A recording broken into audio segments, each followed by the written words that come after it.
Account takeover happens when an attacker has been able to successfully take over one of your accounts or hijack it. Now, that can be something like your PayPal account, or it could be something like your Spotify or your Netflix account.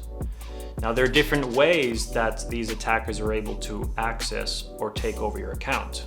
It can be that they're able to get your user credentials through a phishing campaign or with the help of malware.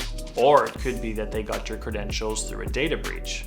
So account takeover really can be quite severe, because if it can get into one account, and if we're using things like weak passwords and we're reusing our passwords, chances are this same account takeover attempt can result in your other accounts being taken over. And it's when things like that happen that we typically see things like full-blown identity theft.